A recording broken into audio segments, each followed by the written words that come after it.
n'ayez pas peur de douter de votre nafs.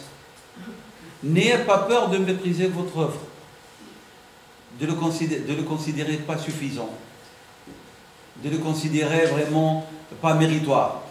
Parce qu'en faisant cela, vous êtes en train d'éduquer votre nafs. Si vous faites le contraire, elle va vous submerger. Et elle risque de vous traîner dans des voies dangereuses qui sont celles de al-riya, wal-ghurur, wal-kibr. C'est clair? Donc lorsque vous doutez de votre nafs, il n'y a que du bien. Si vous vous laissez aller dans la bonne opinion de votre nafs, c'est le danger le plus total au niveau de la spiritualité, je parle ici. C'est clair? Donc, قوله الخجل من العمل مع بذل الجهد. قوله وتوفير الجهد بالاحتماء من الشهود. وتوفير الجهد أن يكون جهده وافرا. توفير ici veut dire que votre œuvre soit importante, grande quantité. Ne vous limitez pas au minimum. Si vous pouvez faire plus, faites plus. هذا ما معنى التوفير. D'où le mot épargne. L'épargne en arabe, ça s'appelle le tawfir. Je prends et je mets, je prends et je mets à côté. Et donc, nous, qu'est-ce qu'on fait? On accomplit des bonnes œuvres et on le met où? À côté pour Yom al-Qiyamah. Faites du tawfir. Faites tawfir veut dire quoi? Veut dire la multiplication. هذا معنى أن يكون عملك وافرا, abondant. Et ce amal wafr, on aura besoin. Parce que le prophète nous a dit dans un hadith qu'au jugement dernier, Allah subhanahu wa ta'ala demandera, lorsqu'il mettra la balance, il va donc quoi peser quoi? Nos acquittements de nos devoirs. Et l'acquittement de nos devoirs, c'est-à-dire et la qualité de cet acquittement. C'est pas uniquement on a fait 5 prières, ils vont être mises. Parce que dans nos prières, on sera comptabilisé que celles dans lesquelles il y avait du recueillement. Le hadith, il est là. Hein. Il y en a celui qui aura un tiers de prière, celui qui aura même pas un pourcentage minime de prière, il y a celui qui aura 50%, il y aura celui... Chacun commence qui s'est concentré. Donc c'est cette prière de cette qualité qui sera pesée. Et donc, lorsqu'il y aura un manquement, qu'est-ce que Dieu va dire? Il va dire aux anges, regardez si mon serviteur, ça n'a pas du plus de surrogatoire. Le surrogatoire viendra combler le manquement dans l'obligatoire. Donc, plus votre amal est wafir, plus vous avez de la chance de combler les lacunes et les manquements. Vous comprenez? Donc, et c'est pour ça qu'un sallallahu dit faites-vous préserver du feu de l'enfer, ne serait-ce que par la moitié d'une date. Ce n'est pas la moitié de la date qui est importante, c'est la qualité de cette moitié au moment que ça a été donné qui va peser. C'est 1 euro que vous donnez à un moment bien précis avec une sincérité intense qui va vous être utile que 1000 euros que vous avez donné par arrogance et par vantardise. C'est clair? Donc profitez du moment où votre cœur il est dans un moment de spiritualité abondante et agissez. Donc يقول هنا وتوفير الجهد, donc faites un amal wafir abondant parce que vous n'aurez pas d'une grande abondance. Pourquoi? Parce qu'Allah subhanahu wa ta'ala il vous a tellement donné, et bien vous devez aussi donner. Donc, wafr al-amal ay akthar min al-amal, multiplie l'action, tu en auras besoin et en même temps parce que Dieu le mérite.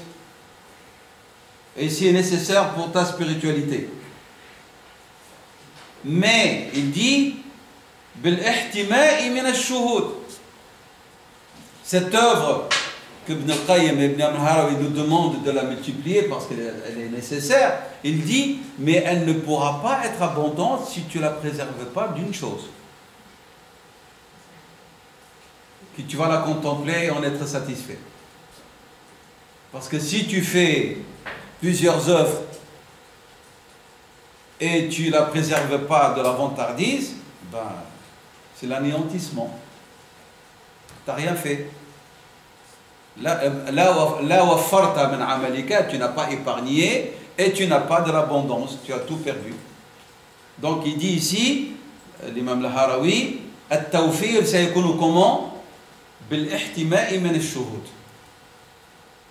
أن تشاهد مع الملكة بقلبك بنفسك. C'est ça dont tu parles, c'est pas de tes yeux dont on parle ici. C'est normal, tu fais une aumône et tu vois à qui tu donnes. Mais tu dis, ton cœur, il ne faut pas qu'il en tire profit et qu'il s'arrête. C'est-à-dire nafsik. Hein? Et tu vois cette œuvre, elle est masha'Allah. Non, tu ne vois pas, tu dois vraiment éclipser. Hein? Si il t'arrive, tu dis, Hada al-amal min Allah. On l'a dit au début. Vraiment, c'est la solution. Rapide. Dès que tu sens que ton nafs te dit, Masha'Allah Ali, que tu fais des choses, tu dis, non, non, non, non. La qawla ta Sayyidina Ali, ya nafsu ghurri ghayri. Cherche à corrompre quelqu'un d'autre, il disait à son nafs. Non, tu lui dis, cherche à corrompre quelqu'un d'autre. Non, ça c'est de la part de Dieu. هذا من فضل الله, هذا بتوفيق الله, هذا من عطاء الله, c'est Dieu qui m'a donné. C'est لست أنا. Et c'est comme ça qu'était le comportement des compagnons, radiyallahu anhum. C'est pour ça qu'ils ont gagné et réussi. كانوا دائما ينسبون العمل إلى الله, التوفيق إلى الله. Sayyidina Omar, radiyallahu anhu, avec ce que vous connaissez de sa vie, et de ses sacrifices et de son ascétisme, hein, et sa justice pendant son califat, et malgré ça, qu'est-ce qu'il disait? Ya layta Omar lam talid Omar.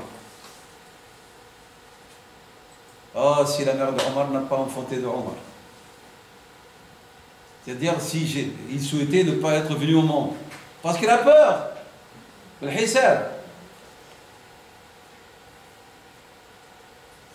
Musulman, que Allah a donné la victoire par sa conversion. Même c'était le souhait de Rasulullah sallallahu alayhi wa sallam. Depuis qu'il s'est converti, il n'a pas quitté Rasulullah sallallahu alayhi wa sallam, mais vous savez tout ce qu'il a fait.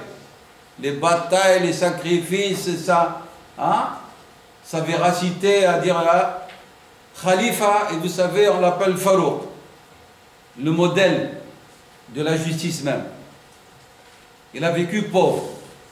Et malgré ça, il souhaite que sa mère ne l'aurait pas enfanté. Pour ne pas être questionné et interrogé. Et donc, ça c'est normal, c'est normal ibn Abdul Aziz, le 5e calife bien guidé qu'on appelle, radiyallahu anhu. C'est un des petits-fils, c'est normal. Qu'est-ce qu'il disait? Un homme est venu un jour, lui a dit, Jazakallahu khayran al-Islam. On est loin de ces hommes-là. Wallah, on est très loin. Qu'Allah te récompense pour tout ce que tu as fait pour l'islam. Il a dit non, qu'Allah récompense l'islam pour ce qu'il a fait de moi. Vous voyez, regardez, subhanallah, la spiritualité et la finesse de la compréhension. Et en même temps, qu'est-ce qu'il a fait? Il a fait barrage avec son nafs et cet homme qui peut-être voulait faire son éloge. Jazakallahu khayran l'islam. قالوا لا جزا الله الإسلام عني خيرا. لولا l'islam, moi je ne serais pas ce que je suis. C'est ça l'attitude. C'est ce qui nous manque. Comme leader, comme imam, comme da'iya, comme prédicateur, comme cheikh, comme tout ce que vous voulez. C'est ce qui nous manque. C'est pour ça que les mosquées sont pleines et les mashayikh sont nombreux. Wallah, yajib al-khayr. Parce que cette qualité, elle est devenue rare. Cette qualité, elle est rare. C'est clair? Donc, qu'est-ce qu'il a fait, Sayyidina Omar Abdul Aziz? Il a ramené tout le bienfait à Allah, pas à sa personne. Il a renié son nafs. Il a renié carrément son nafs. Tabarra'a min nafsihi. Et nous, on doit s'exercer à ça. On doit s'exercer et en même temps, apprenez à ne pas faire l'éloge de vos frères et sœurs. surtout devant eux. Arrêtez de vanter les mérites d'une telle ou d'un tel, surtout devant lui ou devant elle. Parce que vous ne participez pas à l'aider à s'élever spirituellement. Et c'est pour ça, Sayyidina Muhammad a comparé, sallallahu alayhi wa sallam, celui qui vantait un frère devant lui, il a dit, tu l'as tué.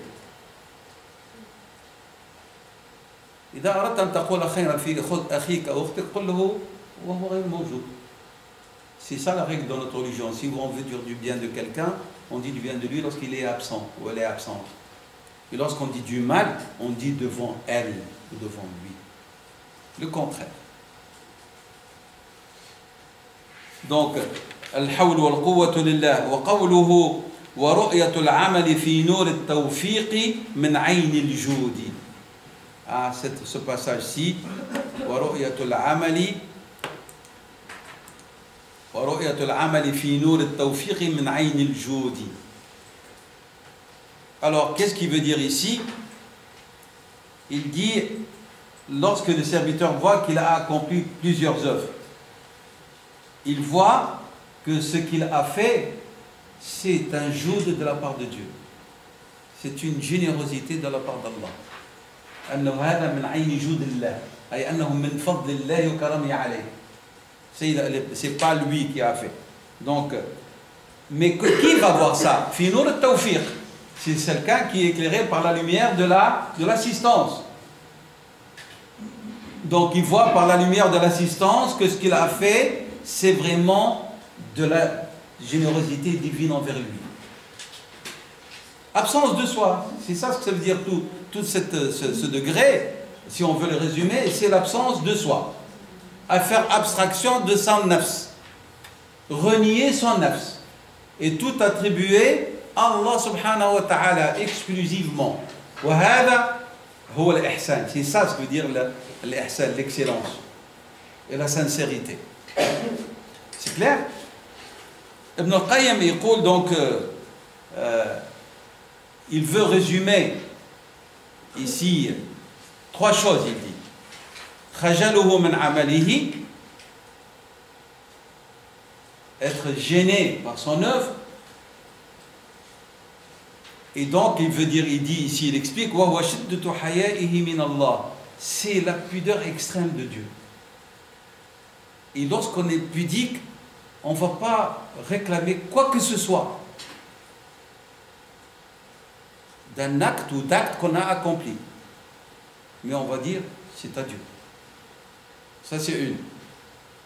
إذ لم يرى ذلك العمل صالحا له. Parce qu'il considère que cette œuvre pieuse n'est pas suffisante pour la présenter à Allah subhanahu wa ta'ala. Il mérite plus que ça. Donc il doit être gêné. C'est comme quelqu'un qui a fait tellement de bien vis-à-vis de vous, entre guillemets, et vous lui apportez un petit truc de rien du tout. Vous devez être gêné parce que par rapport à ce qu'il a fait. Prenons nos parents. Et ce qu'ils ont fait envers nous. Et puis nous, un jour, on apporte un cadeau, on croit qu'on a, ça y est, on a été reconnaissant assez pour ce qu'ils ont fait. Non, jamais de la vie. On ne pourra pas. Et Allah subhanahu wa ta'ala, il n'est pas à comparer aux humains. Et donc il dit, لأنه يرى أن ذلك العمل الصالح ليس له ما هوش كافي. Il n'est pas suffisant. Malgré qu'il s'est exercé avec effort et tout à l'accomplir comme se doit. Et malgré cela, il considère que ce n'est pas suffisant. Donc il y a un amal, action. Deux, ijtihadun fi. Il y a effort dans l'action. Je résume moi à ma manière. Il y a gêne, khajal. Il y a pudeur et retenue. Il y a préservation de s'attribuer l'action. Je répète, donc si cette daraja tourne autour des points suivants, 1. Il y a de l'action, la Bouddha min al-amal. 2. Il y a un effort, c'est pas une action comme ça. Non, c'est une action où il y a de l'ijtihad. Là, elle est qualifiée par أنه فيها بذل للجهد. 2. 3. Il y a de la gêne qui ne soit pas accepté, parce qu'il n'est pas suffisant aussi. 4. Il y a de la pudeur extrême vis-à-vis de Dieu qui mérite plus que ça. Et à la fin, faire tout pour préserver cette action de quoi? De hadh al-nafs, de la part de son nafs. Le protéger, le préserver de se l'attribuer.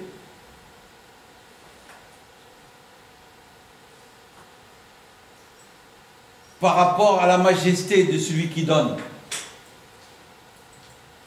par rapport à la grandeur de celui à qui on adresse ses œuvres, par rapport au droit qu'il a sur nous, subhanahu wa ta'ala, ses droits infinis, par rapport à ses bienfaits infinis, ben c'est normal. Il a appelé ça al-haya'u min al-taqsir fi al-amal. Être dans la gêne de ne pas accomplir ou s'acquitter de ce qui se doit. C'est comme ça qu'il a intitulé ça, Ibn al-Qayyim. Il a appelé ça al-haya'u min al-taqsir fi al-amal. C'est clair? Ça c'est pour cette daraja thaniya. Al-daraja thalitha. Et si c'est très important ce qu'il va dire ici, أن يكون العمل تابعا للعلم. Que votre action soit accompagnée de savoir. Parce que nous allons voir que beaucoup de gens, ils agissent d'une manière non conforme, et alors ils s'attirent quoi? La colère de Dieu. هو يظن أنه يحسن العمل وen vérité هو يسيء العمل. Donc, قال الدرجة الثالثة إخلاص العمل بالخلاص من العمل تدعه يسير سير العلم وتسير أنت مشاهدا للحكم حرا من رق الرسم. Le terme rasm, nous l'avions vu, si vous vous rappelez ce terme. Rasm veut dire l'image de quelque chose. C'est pour dire il ne faut pas que tu t'arrêtes par rapport à l'image de ton acte. Il faut aller plus sora, il faut aller plus loin. Mais on va revenir en dernier. Donc, Ibn al-Qayyim dit قد فسر الشيخ مراده بإخلاص العمل من العمل. Il dit, le Cheikh a expliqué déjà ce que veut dire إخلاص العمل من العمل. On l'a vu précédemment. C'est-à-dire que tu ne dois pas t'arrêter et contempler ton action. Sinon, il y aura hadh al-nafs. C'est ça, ça veut dire إخلاص العمل من العمل.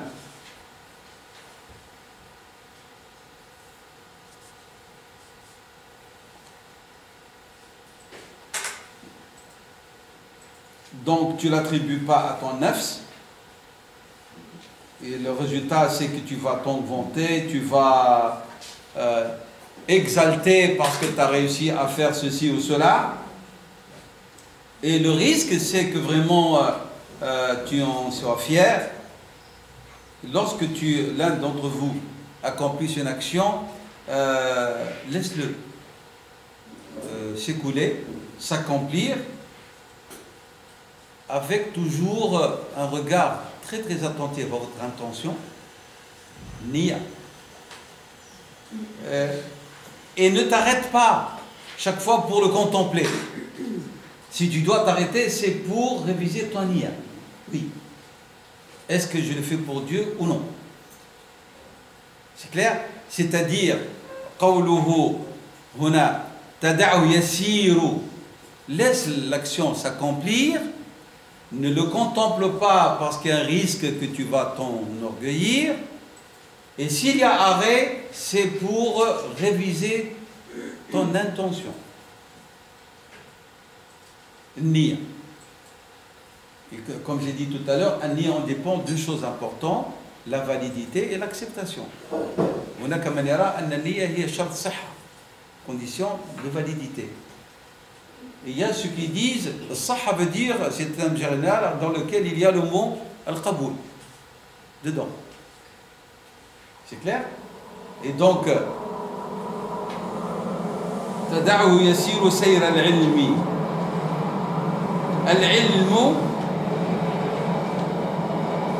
c'est comme si Ibn al-Qayyim nous dit زين عملك بالعلم. Embellis ton action par le savoir. C'est-à-dire agis par connaissance. اعمل بعلم وبفهم. Agis بعلم وبفهم. Agis par connaissance et bonne compréhension. C'est-à-dire, d'une autre manière, tu as un soutien et un appui légal. Tu fais parce que Dieu dit. Tu fais parce que le prophète sallallahu alayhi wa sallam a dit. Tu fais parce qu'il y a qawl sahabi. Tu fais parce que les ulama ont dit. Et non pas, les ulama, tu dois les définir. Et non pas ulama à l'indéfini. إذن اعمل واترك عملك يسير بالإخلاص النية والصدق وبعلم أي مسترشدا بالعلم وبفهم وبمستند شرعي. C'est clair? toujours في ديننا لا نعمل بغير علم.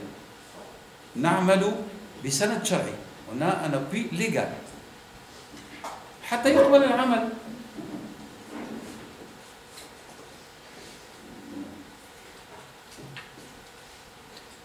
وأنت مشاهدا للحكم أي الحكم الشرعي.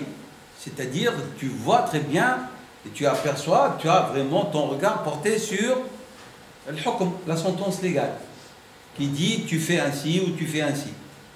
وأنت مشاهدا أي الحكم الشرعي. C'est-à-dire أنت ستعمل العمل كما شرعه الله تعالى. Tu vas accomplir l'acte comme Dieu subhanahu wa ta'ala l'a légiféré. هذا المقصود. فتصلي كما أمرك الله. Tu pries comme Dieu te l'a ordonné. Tu jeûnes comme Dieu te l'a ordonné. C'est clair? Et ne viens pas dire non, moi je vais jeûner un jeûne sans rupture. Pourquoi? Ah, moi je suis un wali, Dieu me nourrit. Non, ça c'est une spécificité de Rasulullah. Celui qui vous dit ça, vous entendez quelqu'un dire ça, c'est un menteur. Le seul qui jeûnait un jeûne continu sans rupture, c'est Rasulullah sallam, et il l'a dit. Il a défendu à sa communauté Sawmul Wisal, de jeûner sans rupture. Et lorsqu'on lui dit à Rasulullah, tu le fais. Il a dit Ana abitu inda rabbi. Moi je passe ma nuit auprès de mon Seigneur, il me nourrit. Donc ça fait partie des af'al al-Rasul. Vous vous rappelez, il y a des actes propres à Rasul sallam et il nous est interdit de l'imiter sallam dans ces actes-là. Minha hadi, Sawmul Wisal. Donc si quelqu'un vous dit Ana, je suis un saint, et donc je fais ça, vous lui dites vous êtes mubtadi', vous êtes innovateur. Vous ne suivez pas l'ordre de Rasulullah sallam qui a interdit à sa communauté le jeûne continu. Pourquoi? Parce que Hada Sayyid, il n'a pas suivi la règle légale, la sentence légale. فهو يريد أن يتعبد, il veut adorer Dieu et veut transcender dans la dévotion sans appui légal. Il dit ici l'imam al-Harawi, il dit rahimahullah ta'ala أن يكون عملك وتسير وأنت مشاهد للحكم. حكم. Tu vois la sentence légale et tu l'appliques. Et donc فالعلم يصلح لك عملك. C'est ça l'importance de l'ilm. L'importance de l'ilm, c'est que l'ilm, il va corriger ton axe, tes actions. هذه أهمية العلم. العلم يصلح لك عملك. Et il va te guider vers Muradullah. Les sciences islamiques, quels sont leurs buts? Comme on a défini au usul al-fiqh. هو فهم مراد الله. C'est parce que nous voulons comprendre qu'est-ce que Dieu veut de nous, subhanahu wa ta'ala. Comment est-ce que tu vas comprendre ce que Dieu veut de toi alors que tu n'as pas de savoir? C'est dangereux. Et le comble, c'est que vous avez des gens qui suivent des illettrés, des analphabètes, soi-disant parce qu'ils sont des saints et qui ne savent même pas lire le Coran. Ils ne savent pas lire le Coran. Vous voyez où la décadence de la Ummah, où est-ce que nous sommes arrivés. Il y a eu des choses horribles, si vous lisez l'histoire de la Ummah, de cette fausse spiritualité. Il y a eu des choses graves qui ont été accomplies et qui se font jusqu'à maintenant. Vous avez des cheikhs qui n'ont pas la connaissance de l'islam, ils n'ont rien. Ils ne savent pas l'ulum shar'iyya, ils ne savent pas le Coran, ils ne savent pas le sunna, rien. Et les gens suivent ce qu'ils disent de faire parce qu'ils disent qu'il est saint. Et que d'où est-ce qu'il a eu le savoir? Sans savoir, il est devenu saint. Mais là, pourquoi Rabbi a anzal le Coran? Pourquoi Dieu a révélé le Coran? Pourquoi il a envoyé Sayyidina Muhammad sallallahu alayhi wa sallam? Quelle est sa mission? Quel est le rôle de la sunna de la sallallahu alayhi wa sallam? Si on devait prendre notre religion sur des gens illettrés, aucun savoir islamique. Mais c'est catastrophique. Et là, on voit des situations graves. On voit des choses horribles qui n'ont rien à voir avec la religion et la spiritualité musulmane. Donc, فالله سبحانه وتعالى يريد أن نتعبده, il veut qu'on l'adore par le savoir qu'il a transmis, qu'il a révélé.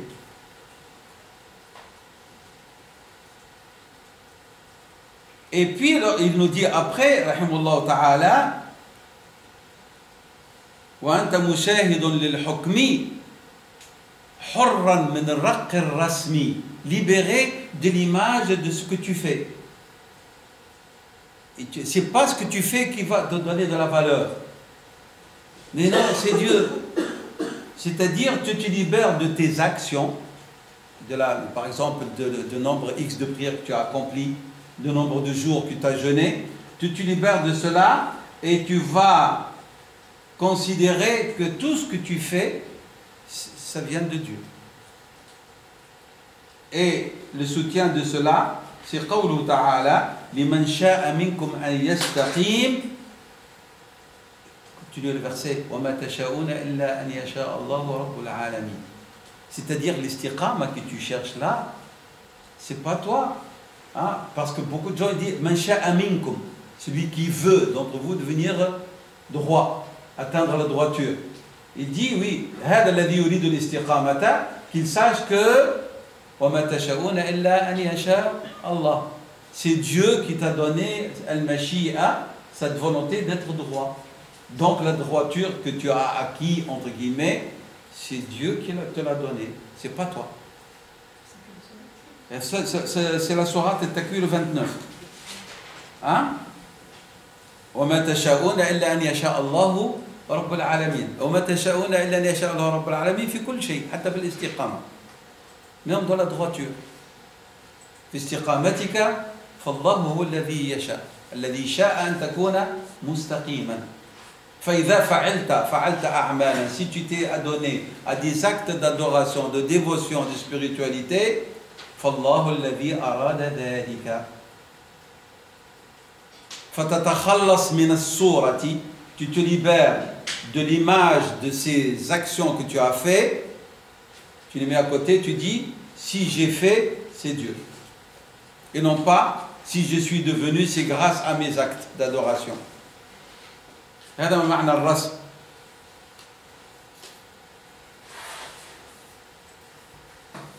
فكله من توفيق الله سبحانه وتعالى وإرادته. فالله الذي ساقك, c'est Dieu qui t'a guidé, qui t'a conduit. Hein? Il t'a sorti de la mécréance, de l'égarement, du mal vers le bien. فالله الذي ساقك إلى الخير. C'est lui qui t'a guidé vers le bien et t'a dirigé vers le bien. Alors que tu étais vraiment noyé dans soit le vice, soit dans l'égarement, soit dans les passions. Alors ici, un point d'arrêt. Si Rabbi subhanahu wa ta'ala, c'est lui qui m'a guidé Et c'est lui qui m'a sorti de la mécréance, de l'égarement, de l'athéisme, du vice, des passions. De quel droit dois-je me vanter devant ceux qui sont égarés, si c'est de la part de Dieu? Donc on ne doit pas se vanter. Si on voit quelqu'un d'égaré, on ne va pas dire al-khir minhu. On doit dire Allah ijtabani, ikhtarani, et je prie Allah qu'il le guide aussi. Et non pas je suis meilleur. Moi je mets le hijab, je suis meilleur parce qu'elle ne met pas le hijab. Non. C'est pas toi qui as décidé. J'ai fait une aumône, c'est pas toi qui as donné l'aumône, c'est Allah qui t'a utilisé pour donner l'aumône. Donc ceux qui sont conscients que tout vient de Dieu, subhanahu wa ta'ala, même lorsqu'ils se voient guidés et ils se trouvent en présence de gens non guidés, ils ne doivent pas s'en vanter devant eux. Ils doivent remercier Allah et leur souhaiter et invoquer Dieu pour eux pour qu'il leur donne ce qu'il lui a donné. Rabbi kama hadaytani ihdi akhi ihdi ukhti ihdi hada al-insan. C'est clair? C'est la démarche la plus importante et c'est ce que Ibn Qayyim insiste. Il insiste sur cela. Il dit فالله ساقك لهذه الخيرات لأنه أحبك, parce qu'il t'a aimé. Alors souhaite que Dieu donne son amour à quelqu'un d'autre aussi et qu'il le guide comme il t'a guidé. Pas de mépris par rapport à celui qui est dans l'égarement. C'est ça ce que ça veut dire ici. Si vous avez quelqu'un, vous connaissez, il y en a tellement d'entre nous, ou parmi nous, dans nos familles, dans nos voisinages, dans notre communauté, dans l'humanité, de gens égarés, eh bien, souhaitez-leur le bien que Dieu vous a accordé. Subhanallah.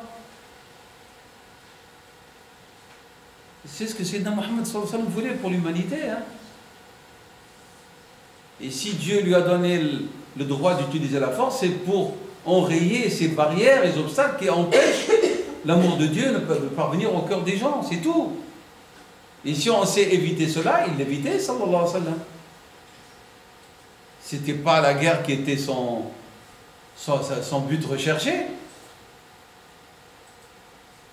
Mais c'est un moyen, si l'obstacle empêche le khayr de parvenir. On a une personne qui est malade et il faut une opération. Parfois, il faut même couper un membre pour préserver la vie de cette personne. Parfois, on a besoin d'un mal pour arrêter ce qui empêche le khayr d'atteindre l'humanité. C'est tout. C'est aussi simple que ça. Et donc, on n'a pas à se sentir vexé devant cette shubha, ambiguïté. Ah, l'islam, c'est la guerre, il s'est propagé par l'épée. C'est n'importe quoi, tout ça. On voit le mal, il se propage par la force. La mondialisation, fi sabilillah, jad. Et qu'est-ce qu'elle a engendré avec elle comme calamité sur l'humanité? Et elle utilise tous les moyens, y compris la force, pour s'imposer au peuple. Voilà, c'est ça. Donc, il faut qu'on ait conscience de ce qu'est notre religion et comment on fonctionne. Donc, al-rasm nous veut dire donc les formes, les figures. C'est ça, je veux dire le mot rasm. Comme quelque chose que vous dessinez. Donc, il faut se libérer des traces, de l'image de vos œuvres pour attribuer cela à Rasul sallam. Donc, tous les humains, ce sont des rusum aussi, c'est des images. Et ce que nous faisons, ce sont des images.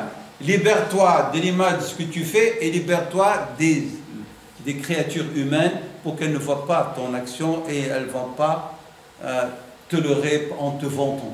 Mais chaque fois que tu es en présence d'hommes, rusum al-nas, rusum al-af'al, tu les dégages et tu attribues tout à Allah subhanahu wa ta'ala. Vous voyez, tout tourne ici dans la question de l'ikhlas. Tout tourne vers l'abstraction de soi, abstraction des hommes et de la création, et que le cœur, son regard soit porté vers Allah subhanahu wa ta'ala dans ce qu'il fait. C'est ça l'ikhlas. Et c'est pour ça que nous avons dit, c'est vraiment C'est le socle fondamental de la religion. Al-Ikhlas. Donc, Al-Ikhlasu, c'est le fait de se libérer de son nafs. Al-Ikhlasu, c'est le fait de se libérer des effets du regard de la création. Et tu te retournes par ton cœur à Allah subhanahu wa ta'ala seul. Donc, tu ne dois pas t'occuper d'autre que lui. Occupe ton nafs par son adoration, par sa dévotion.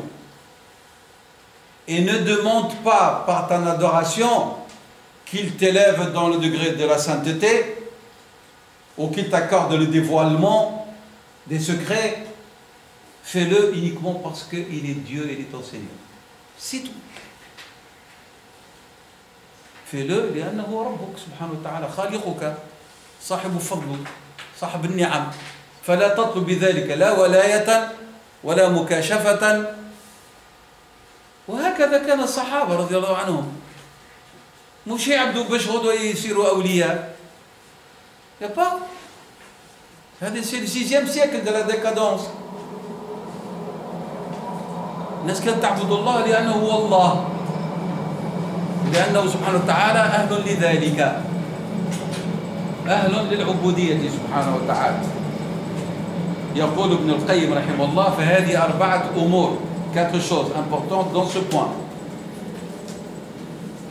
بذل الجهد faire l'effort l'arbitrage de la loi de Dieu حكم الشرعي voir la vérité au-delà de l'acte et voir la vérité grand V qui est Allah subhanahu wa ta'ala par ton cœur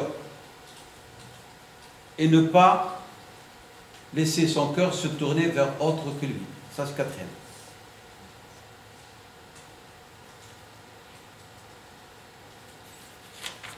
Je vais conclure cette manzila maintenant tout entière pour qu'après la pause on commence une nouvelle, Inch'Allah. Alors, à la fin de cette manzila, Ibn al-Qayyim rahimahullah, il dit la sincérité, c'est que ce que tu demandes doit être à un, c'est Allah. Et tu dois pas, ce que tu demandes doit être à un, l'unique, c'est Allah. Et tu ne dois pas départager avec lui ton œuvre et ta dévotion et ta ibad. Tu ne te partages pas avec quelqu'un d'autre. Autre veut dire shay en arabe. Et shay veut dire nafs ou la création. C'est un terme général que met shay. Ça c'est une. Donc c'est-à-dire tu vas unifier celui vers lequel tu te diriges et tu recherches. Tawhid al-matloub. C'est ça l'ikhlas. Et l'essence de cette demande, c'est la véracité, la sidqou. Et accompagnant d'une volonté. Hunaka sidq wa hunaka irada. Parce que ça ne suffit pas de dire je suis véridique et tu fais rien. Il faut que ce soit accompagné d'une volonté pour que cette sidq soit réelle. Autre chose, al-ikhlas doit donner lieu à une vraie soumission. Et cette soumission inclut la conformité. Inclut la conformité.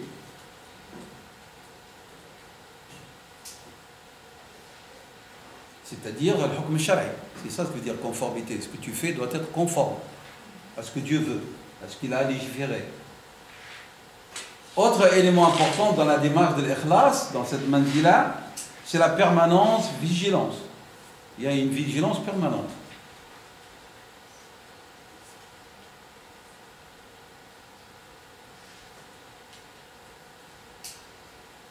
Donc, si je peux dire, ikhlas, sadq, istislam avec conformité. Ça, ce sont les éléments importants, 3. Et on peut, sur cela, construire, élaborer son cheminement spirituel, Inch'Allah ta'ala.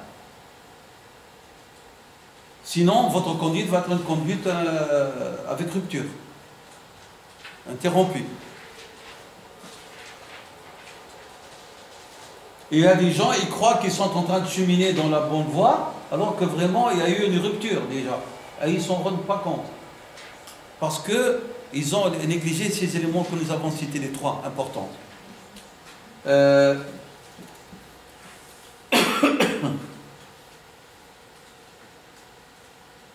Où la personne va avoir une démarche, un cheminement,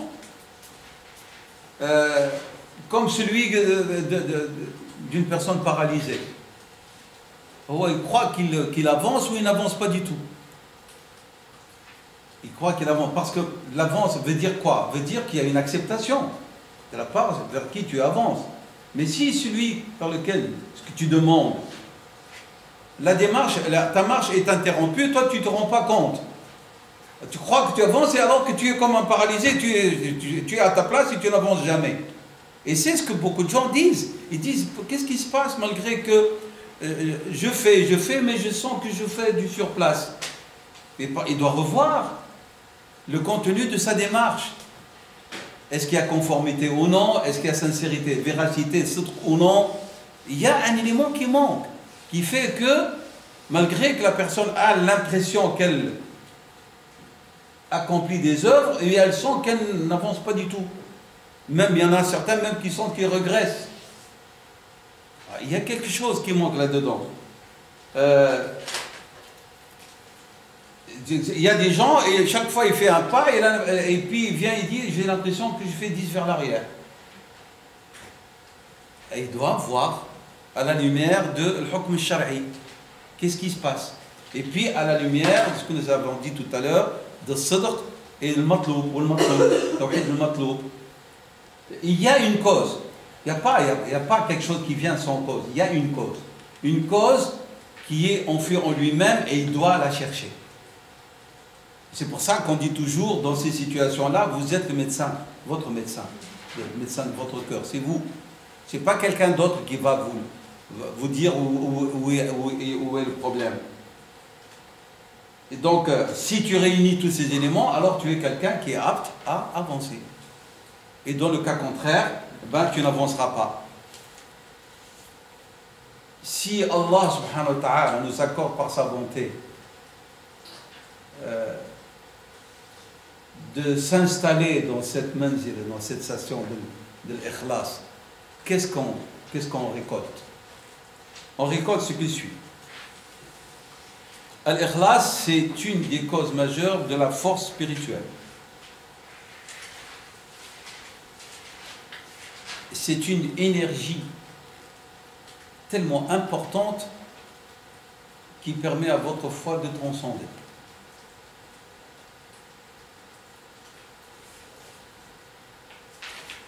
Pourquoi? Parce que le mukhlis, nous avons vu, il a deux qualités. Kathir al-amali, juhd, on a dit le juhd. Kathir al-amali, ça est une, et il ne s'arrête pas. Parce qu'il y a des gens qui font du amal et puis ils s'arrêtent. Donc, فهو إذن المخلص كثير العمل ولا يتوقف. C'est pour ça que j'ai dit il y a taqa kabira. C'est une énergie puissante au niveau de la spiritualité d'ikhlas. Et c'est ce qui a fait que les compagnons, radiyallahu anhum, grâce à leur ikhlas, ils agissaient et ils ont vraiment affronté toutes les difficultés que nous on ne peut pas imaginer. C'est ahurissant lorsqu'on lit la sira et les compagnons et ce qu'ils ont vécu. On dit comment est-ce qu'un être humain peut subir ça? Comment est-ce qu'il peut supporter ça? Comment est-ce qu'il peut faire le sacrifice de cela? Donc c'est grâce à cette force-là. Comment est-ce qu'ils sont partis loin de chez eux et ils se sont éparpillés dans les quatre coins du monde pour transmettre l'islam? Ils ont laissé la famille, les îles, les biens, tout pour Dieu. Pour Dieu. Donc, comment est-ce qu'ils ont affronté toutes ces puissances sans armes, sans munitions, sans rien du tout, sans provisions? Tu dis à quelqu'un, qui a un couteau et il te dit, moi je déclare la guerre aux États-Unis. Vous allez vous moquer de lui.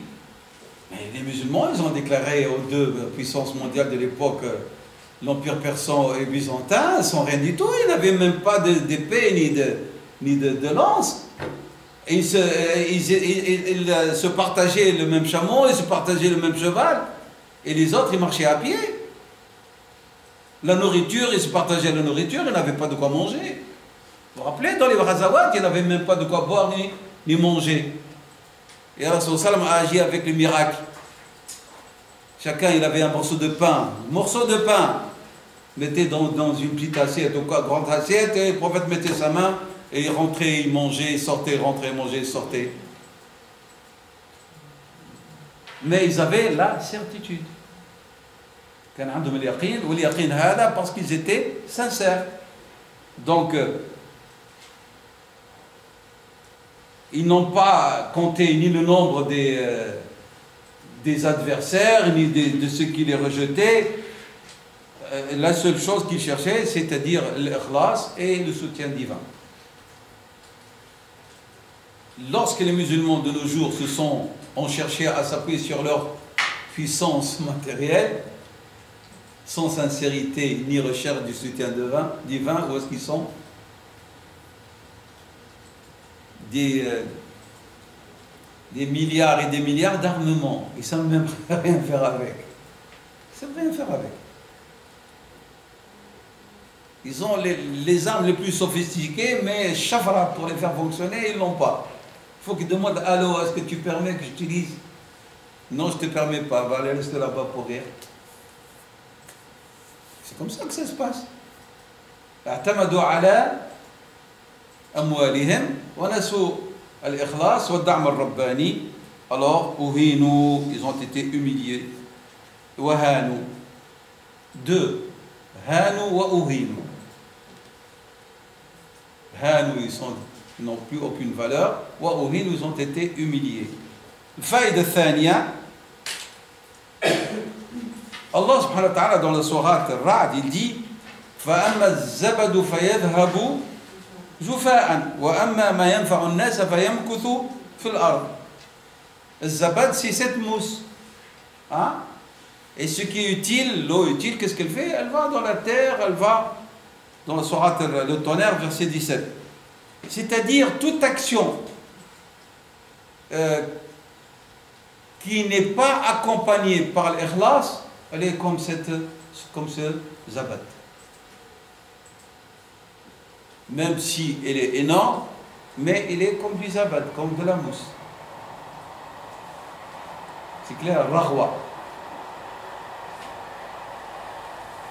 Kullu amrin, toute chose où il n'y a pas de ikhlas, il ne restera aucune trace de lui ou d'elle. كل أمر يفتقد إلى الإخلاص لن يبقى له أثر. كل أمر. Ce qui va rester de nos œuvres, ce sont les œuvres sincères. Dieu nous a accordé un laps de temps à vivre. Dans ce laps de temps, nous allons accomplir des œuvres. Les gens, ils vont nous se rappeler de nous, pas par nos œuvres, mais par la sincérité qui a accompagné nos œuvres. C'est ça dont ils vont se rappeler. Et c'est ça qui va rester. Et c'est cette sincérité qui a fait perdurer les actions de l'imam al-Nawawi, rahimahullah, malgré le laps de temps court qu'il a vécu. Dans la quarantaine, il est décédé, rahimahullah ta'ala. Mais regardez ce qu'il a laissé. Et regardez depuis des siècles que tout le monde bénisse l'imam Nawawi et invoque Dieu pour lui. Parce que ce qu'il a accompli, ce qu'il a écrit, ce qu'il a laissé, ce qu'il a enseigné, il l'a fait par sincérité. Pour Allah subhanahu wa ta'ala. Et d'autres, leurs œuvres ont été oubliées, perdues, disparues. Donc, l'ikhlas. Parmi la troisième, on va dire le troisième bienfait de l'ikhlas, c'est que Allah subhanahu wa ta'ala fait multiplier les petites œuvres. et les rend abondantes par la sincérité. Al-ikhlasu yukathiru qalil al-amal. L'amal yakun basit, vous faites une œuvre qui est minime, qui est rien du tout. Regardez les gens. Allah subhanahu wa ta'ala bil ikhlas, vous le faites multiplier. Ad'afan wa ad'afan kathira. Comme le hadith prophète dont on a cité sur ça tout à l'heure, la moitié d'une date. Comment une moitié d'une date peut-elle préserver quelqu'un du feu de l'enfer? Parce qu'il y avait l'ikhlas. Et tu peux donner une maison et tu dis je la signe comme sadaqa jariya et elle te sera d'aucune utilité parce que tu l'as fait pour que les gens parlent de toi. Donc قال صلى الله عليه وسلم إن بالمدينة رجالا, à Médine il y a des hommes ما سرتم سيرا مسيرا, lorsque vous sortez pour le jihad ghazwa, vous marchez pour une ghazwa quelconque, ولا قطعتم واديا, où vous traversez une vallée, إلا كانوا معكم, ils auront une part avec vous dans la récompense. Ils sont restés à Médine et vous, vous êtes en campagne. Chaque lieu que vous allez, par lequel vous allez passer, et chaque vallée que vous allez traverser, ils sont avec vous.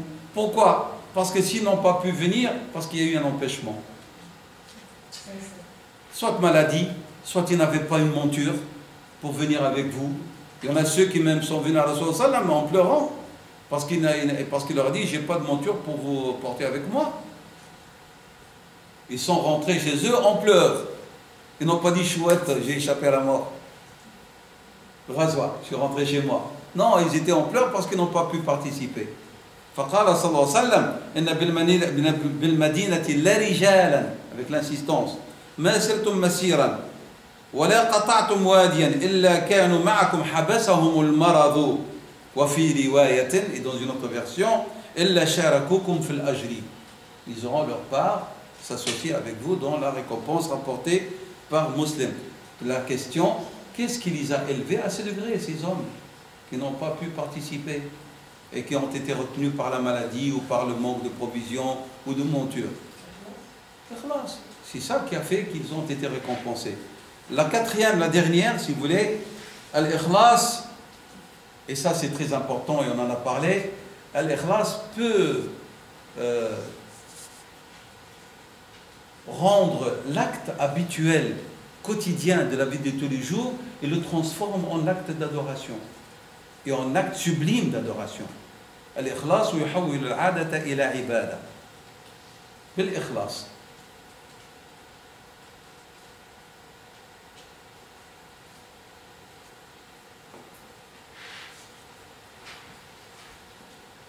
C'est clair? Par votre sincérité, ce que vous devez faire quotidiennement ou ce que vous devez faire aussi par devoir. Je me dis,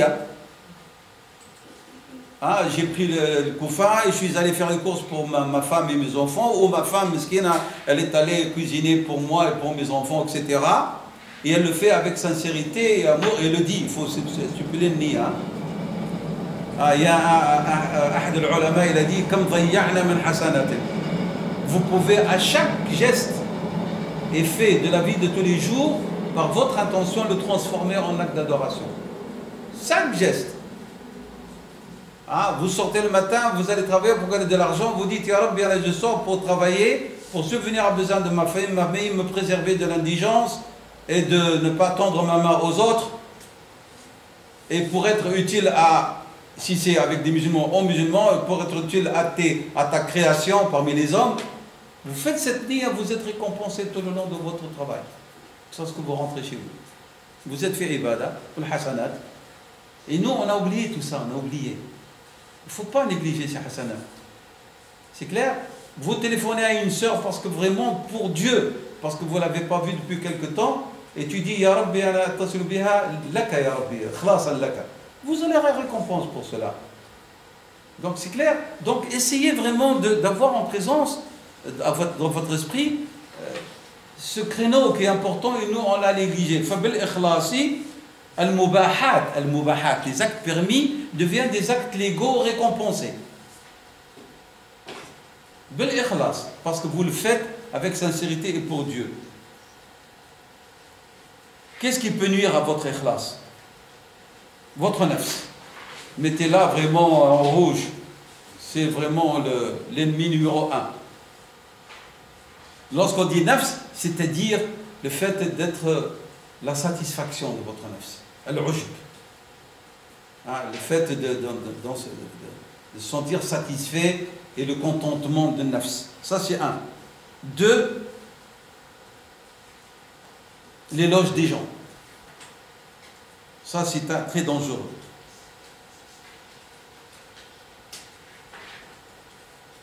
Et c'est pour ça que celui qui veut accomplir des œuvres avec sincérité, Ibn al-Qayyim dans son livre Al-Fawaid dit ceci.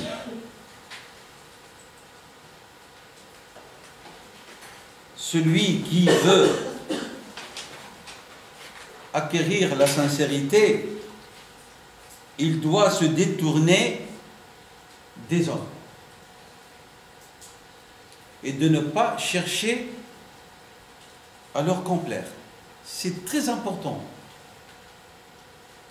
Il dit, il doit égorger avec un couteau la recherche de la satisfaction des gens par l'ascétisme.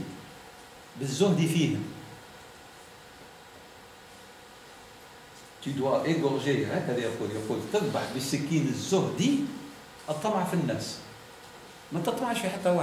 tu ne cherches pas la complaisance des gens, ni leur éloge.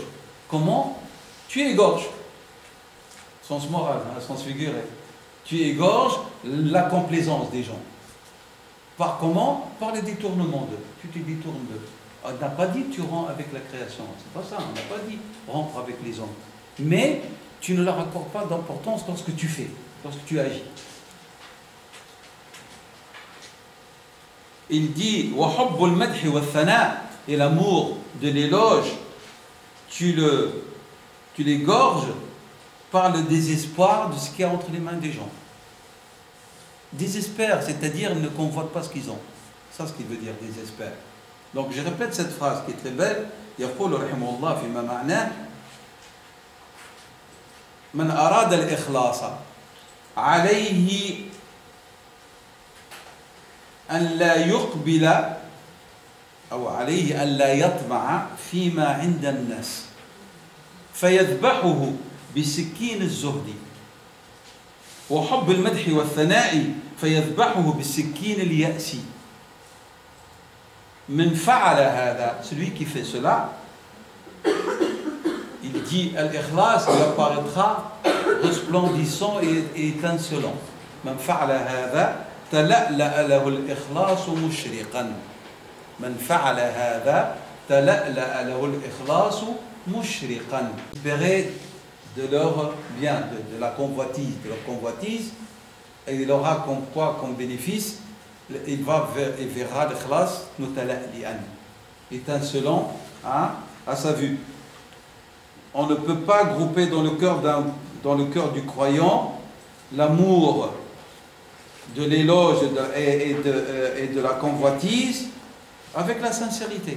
On ne peut pas. On ne peut pas, d'un côté on veut dire sincère, et dans notre cœur il y a l'amour de l'éloge des gens et la convoitise de leurs biens.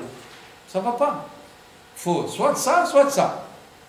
Tu veux l'ikhlas, tu rejettes la convoitise et l'éloge des gens. Tu veux l'éloge des gens et leur convoitise, eh ben, il n'y aura pas de sincérité. Les choses sont claires.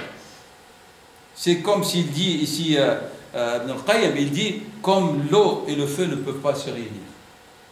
Eh bien, ces trois choses-là ne peuvent pas se réunir ensemble. Wallahu a'lam. Wa sallallahu wa sallam wa barak ala sayyidina Muhammad wa ala alihi wa ashabihi ajma'in. Alhamdulillah alladhi hadana bihada wa ma kunna linahtadiya lawla an hadana Allah.